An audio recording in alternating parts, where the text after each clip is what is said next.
வணக்கம் ஃப்ரெண்ட்ஸ். இந்த வீடியோவில் நம்ம என்ன பார்க்க போகிறோம் அப்படின்னு பார்த்தீங்கன்னா, குறுந்தொகையை பற்றிய சில குறிப்புகளை தான் நம்ம இந்த வீடியோவில் பார்க்க போகிறோம் ஃப்ரெண்ட்ஸ். வீடியோ பிடிச்சிருந்தா லைக் பண்ணுங்கள், ஷேர் பண்ணுங்கள், கமெண்ட் பண்ணுங்கள், உங்கள் ஃப்ரெண்ட்ஸ்க்கும் ஷேர் பண்ணுங்கள். வாங்க ஃப்ரெண்ட்ஸ், வீடியோக்குள்ளே போகலாம்.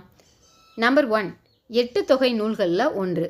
குறுந்தொகை 8 தொகை நூல்களுள் ஒன்றாக இருக்குது.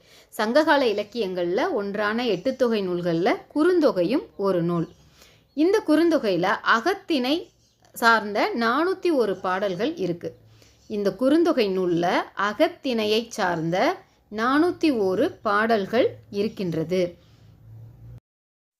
குறுந்தொகையில் இருக்கக்கூடிய பாடல்களை உரையாசிரியர்கள் அதிகமாக மேற்கோள்களாக காட்டியிருக்கிறாங்க. ஸோ உரையாசிரியர்களால் அதிகமாக மேற்கோள் காட்டப்பட்ட நூல் எது அப்படின்னு கேட்டாங்கன்னா, குறுந்தொகை அப்படிங்கிறது தான் அந்த கேள்விக்கான விடையாக இருக்கும். முதலில் தொகுக்கப்பட்ட தொகை நூல் குறுந்தொகை தாங்க. நல்ல குறுந்தொகை அப்படின்ற சிறப்பு பெயரும் குறுந்தொகை நூலுக்கு இருக்குது. முதலில் தொகுக்கப்பட்ட தொகை நூல், முதலாக தொகுக்கப்பட்ட தொகை நூல் எது அப்படின்னா அது குறுந்தொகை தான்.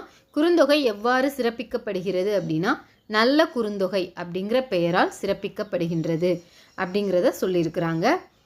பாயிண்ட் நம்பர் 5, இந்த குறுந்தொகை நூலை இயற்றியவர் யார் அப்படின்னு கேட்டிங்கன்னா, வெள்ளி வீதியார் அப்படிங்கிற பெண்பால் புலவர். சங்க காலத்தில் இருந்த பெண் புலவர்களில் ஒருவர் தான் வெள்ளி வீதியார்.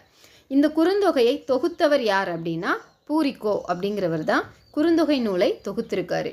குறுந்தொகையை இயற்றியவர் வெள்ளி வீதியார், சங்ககால பெண்பால் புலவர். ஓகேவா?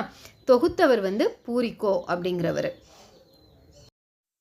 குறுந்தொகையில் கடவுள் வாழ்த்தை பாடியவர் யார் அப்படின்னு கேட்டாங்கன்னா, பாரதம் பாடிய பெருந்தேவனார். இவர் தான் குறுந்தொகை நூலின் கடவுள் வாழ்த்தை பாடியிருக்கிறாரு.